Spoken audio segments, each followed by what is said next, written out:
Hace decenas de miles de años, comenzó a poblarse el continente americano.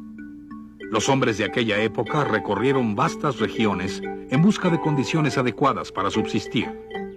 Los grupos de pobladores se establecieron en diferentes sitios, ahí donde encontraron los medios suficientes para su desarrollo.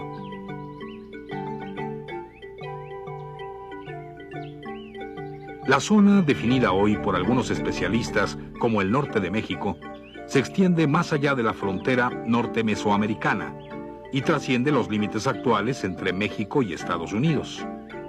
Fue habitada desde tiempos remotos por grupos de cazadores-recolectores que se adaptaron a muy diversas condiciones ambientales y crearon un espacio cultural heterogéneo. Pero aquí se da de todo, es una cosa absolutamente heterogénea. Desde apache, gente que vivió en el desierto, que nunca supo hacer agricultura o nunca pudo hacer agricultura, hasta esta gran ciudad. Así que hay toda una serie de cosas que se dan inclusive al mismo tiempo. Algunos grupos se dirigieron a regiones poco propicias para el desarrollo de la agricultura, por lo cual permanecieron como cazadores-recolectores de vida nómada o seminómada. Tal es el caso de los antiguos pobladores de la región central de la península de Baja California. La península de Baja California se fue poblando a través de varias oleadas migratorias, o sea, empezó a entrar gente. Y bueno, claro, hablamos de generaciones, fueron introduciéndose poco a poco hasta llegar al extremo del sur. Entonces, esto constituyó un callejón sin salida. ¿Sí? Los grupos que primero entraron y todos los que empezaron a recorrerse hasta el sur, fueron después, no pudieron regresar o no, porque no quisieron regresar o no pudieron por barreras geográficas naturales o bien porque ya había otras migraciones que los estuvieron presionando y ya no pudo haber un regreso, ¿no?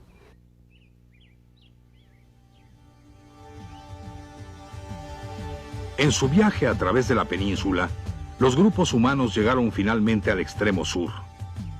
Ya ahí, sus ojos se toparon al frente y a los costados con el azul inmenso del mar, y la tierra en ese punto llegaba a su término. Ante la alternativa de regresar o establecerse en ese lugar, optaron por lo segundo, pues atrás habían dejado condiciones de vida menos favorables. Entonces las culturas aquí se derivaron, son únicas precisamente por ese aislamiento. Son cuestiones que las barreras geográficas, la falta de contacto con otras culturas, las hacen únicas, con características muy especiales. La adversidad del clima y la escasez de agua determinaron por mucho tiempo la vida seminómada de los pobladores. Sin embargo, diversos grupos dejaron magníficas manifestaciones que ahora podemos observar en lugares como las cuevas de la Sierra de San Francisco, en Baja California Sur.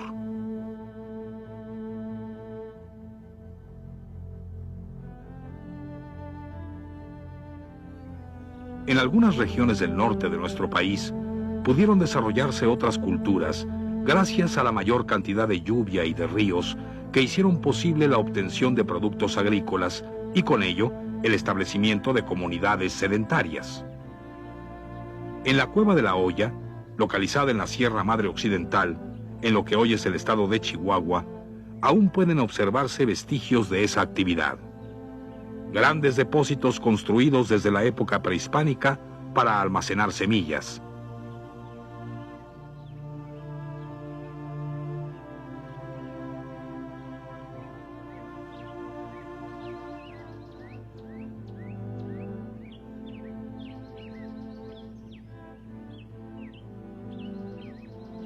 Sobresale en este paisaje árido una imponente ciudad edificada con tierra. Se trata de Paquimé, en Casas Grandes, Chihuahua, un lugar cuyas habitaciones constituyen verdaderas casas de apartamentos. La ubicación de esta ciudad prehispánica es privilegiada, ya que se encuentra sobre el valle del río Casas Grandes, en los límites de la Sierra Madre Occidental, cubierta de bosques de pino y encino. En la montaña, caen lluvias intensas durante el verano que proveen de agua a los ríos cercanos. Lo que vemos hoy son los vestigios de una ciudad que aún nos impresiona por sus soluciones urbanísticas, su adaptación y congruencia con el entorno natural.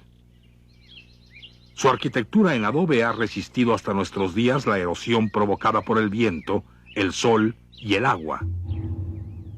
En las 25 hectáreas que conforman la superficie principal de la zona arqueológica, existen varias estructuras ceremoniales con formas únicas y un gran complejo de multifamiliares. El original diseño y los materiales utilizados permitieron una excelente adaptación a las condiciones extremas de la región.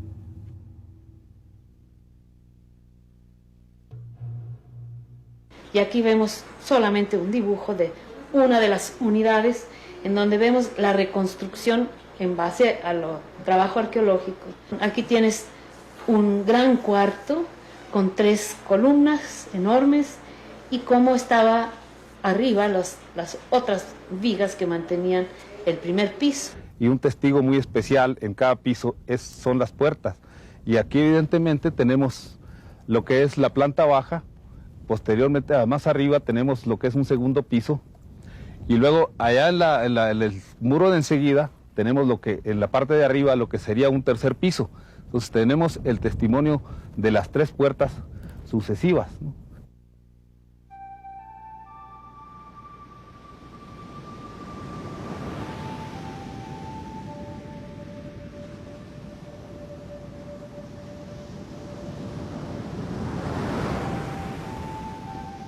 Destacan también en su arquitectura la forma y el tamaño de las puertas, características de esta cultura, y un sistema hidráulico muy elaborado que a través de ductos abastecía de agua a las unidades habitacionales. Y de esta zona, al fondo, verán ustedes otro canal que es donde va a dar a los canales que van a distribuir el agua dentro de las unidades de habitación. Ahora, Paquimé tuvo 250 años de vida y durante ese tiempo tenemos una primera época que ya se comenzó a utilizar este aljibe. Es evidente que después hubo más población de tal forma que se construye otro aljibe que está más allá, más hacia el sur, y se tuvo que volver a cambiar el sistema de canalización porque se hicieron nuevas casas, nuevos apartamentos que requerían un sistema diferente.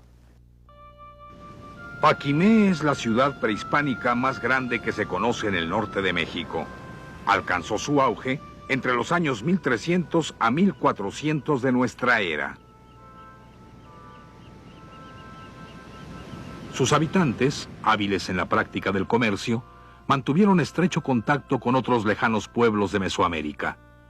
Incluso llegaron a tener en cautiverio animales tan exóticos como las guacamayas, típicas de las selvas tropicales. Aquí es muy difícil encontrar ese tipo de animales con esa hermosura de plumajes y todo eso, ¿verdad?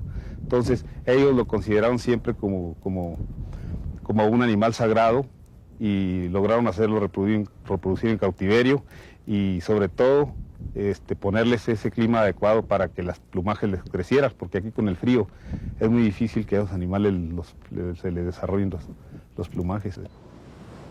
Al arribo de los españoles, la ciudad estaba abandonada. Los misioneros se establecieron en la región y muy cerca del sitio, durante el siglo XVII, utilizaron también el adobe en la construcción del convento de San Antonio de Padua.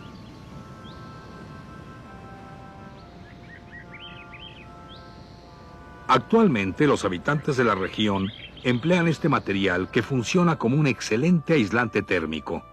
Mantiene el interior de las habitaciones frío en el verano y conserva el calor durante el invierno. El trabajo de excavación en ese sitio es formidable. La información, resultado de las investigaciones realizadas por el doctor Charles Corradino Di Peso, es muy vasta. Por fortuna vino el doctor Di Peso. Hizo sus investigaciones a partir de 1958 y se terminaron en el 61. Cuando yo comencé a trabajar aquí a la edad de, como les platicaba ahorita, de 14 años, Yo dije que tenía 15 para que me dieran trabajo, porque no ocupaban a menores de 15 años. El trabajo de Edipeso sirvió como base para el proyecto iniciado en 1992, cuya finalidad fue crear un museo que explique e interprete el sitio y la región llamada por el propio autor la Gran Chichimeca. Los objetos encontrados en las excavaciones son testimonio de la cultura desarrollada por los pueblos que habitaron la región. Las hábiles manos de artesanos prehispánicos transformaban parte de la naturaleza para crear, entre otras cosas, vasijas que expresan su sentir y su visión del mundo. ¿Cuál sería la técnica usada por los artistas de aquella época para elaborar las piezas cerámicas?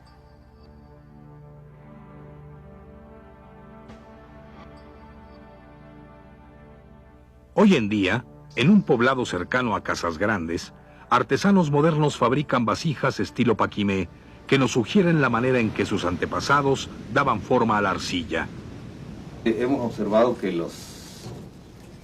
el tratamiento del barro, para que tenga su contextura tan firme, no es nada más que el mismo procedimiento. A base de mezclar barros con arena. Entonces nosotros para preparar este barro usamos dos diferentes barros. Usamos un barro con mucha arena y usamos un barro sin nada de arena, casi pura harina.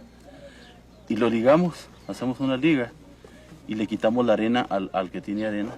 En los trabajos de exploración con el doctor Edipeso en 1958, sacamos materiales de varios tipos, ¿no?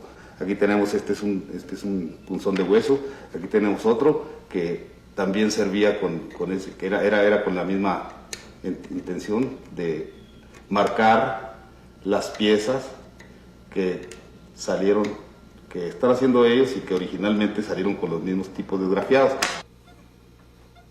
Pero según el estilo que quisiera grabar, lo grababa muchos dicen que con las uñas. Esto es con el fin de pulir la parte interior de la pieza, ¿no? Si vemos, aquí se aprecia perfectamente bien el desgaste. Bueno, esto que nosotros usamos aquí para eliminar adentro todos los borditos, los indios usaban algo parecido a esto, nada más que no era plástico. Nosotros usamos ahorita aquí un pedacito de plástico, un plato. Y ellos anteriormente parece ser que usaban los pedazos de concha. Estos es el depósito precisamente de la pintura cuando se trata de una pieza que se están decorando. De aquí precisamente se depositaba la pintura y aquí la tomaban con sus pinceles probablemente también de un material bastante fino. Nosotros ahora usamos otra técnica, usamos los pelos de los chavalitos, que es posible los indios también usaban sus mismos pelos, a lo mejor, nomás que pues no sabemos. La colección de piezas obtenidas por Edipeso en la ciudad de Paquimé forma parte del acervo del Museo de las Culturas del Norte. Los objetos rescatados durante el trabajo arqueológico deben someterse a diversos procesos para asegurar su conservación adecuada. En el exconvento de Churubusco, lugar donde se encuentra la Escuela Nacional de Restauración, un grupo de especialistas y estudiantes llevan a cabo un paciente trabajo en cada pieza de cerámica. Cuando desarmas la pieza, sí se pretende llevar un orden. Bueno, la pieza ya estaba armada y se pretende llevar un orden de qué fragmento unía con cuál. Pero sin embargo, vuelves a tener un rompecabezas. Entonces hay que estar embonando los fragmentos, saber cuál embona con cuál, ¿no? Ya una vez que más o menos tienes ubicado cómo van embonando, pues hay que irlos pegando, ¿no? Y las uniones tienen que quedar perfectas. Si desde las primeras uniones no te quedan bien, a la hora que llegas al final del armado de la pieza, el último fragmento, por ejemplo, no entra.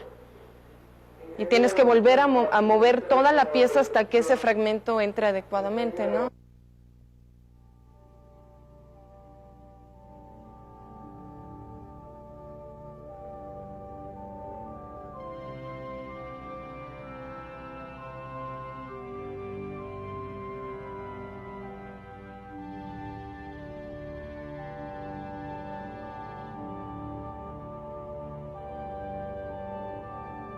La labor minuciosa de los restauradores nos permite conocer una parte de la historia plasmada en los objetos por los excelentes ceramistas de Paquimé.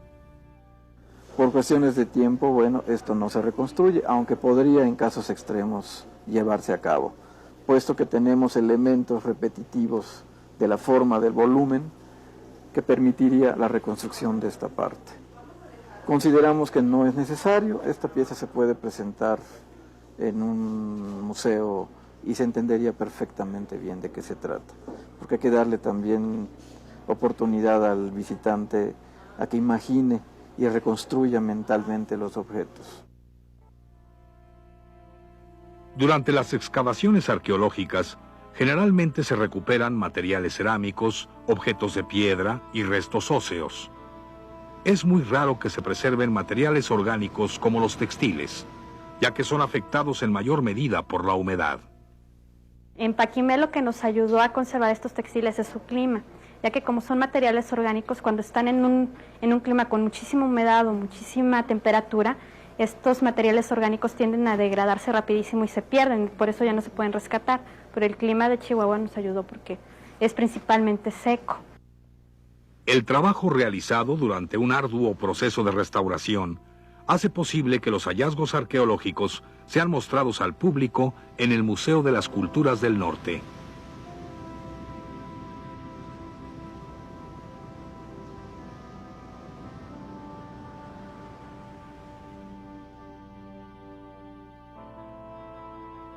El diseño del museo consideró el carácter histórico del lugar, aunado a la presencia de la ciudad de Paquimé y a la belleza del sitio.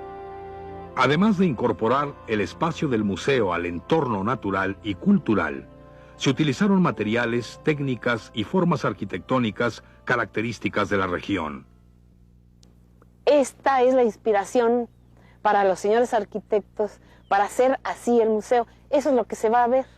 Unos taludes de tierra y arriba un círculo de piedra inspirado en este edificio. Y este edificio es muy importante porque ocupa un lugar central, o más bien dicho dominante. Está en la parte de arriba y tiene al poniente pues todos los edificios que son de mampostería, que son los que se consideran como cívicos o rituales.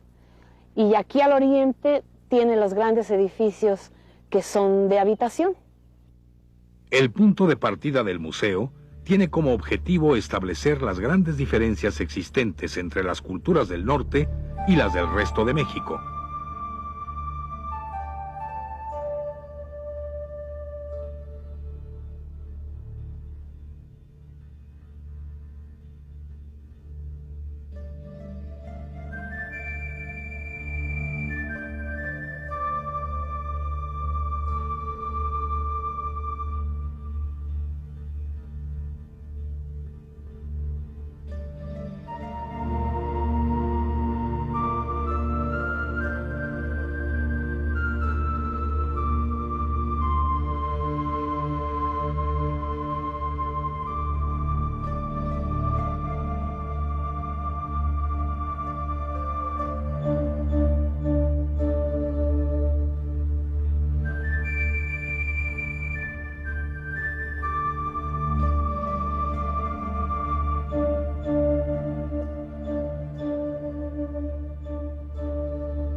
A diferencia de las culturas mesoamericanas, que han sido ampliamente estudiadas, las culturas del norte han permanecido casi en el olvido. De ahí la enorme importancia de este museo, que muestra colecciones de una inmensa región, que incluye las actuales porciones norteñas de México y los estados sureños de Estados Unidos, cuyos pobladores convivieron a través de los siglos. El museo nos permitirá conocer la historia de estos pueblos, desde sus orígenes hasta el establecimiento de los grupos sedentarios y la construcción de ciudades de enorme importancia como Paquimé. Las magníficas colecciones mostrarán aspectos rituales y domésticos a través de los cuales podremos acceder a la esencia de un lugar diferente. Hay una concepción muy errada de lo que es el norte de México. Y una de las proposiciones del museo es borrar la frontera política, porque este norte de México incluía, por lo menos el siglo pasado y en tiempos de la corona española, toda aquella sección hasta Arizona y el sur de Colorado. Es una de las ideas pues, de este museo es romper con esa frontera que antaño no tenía nada que ver.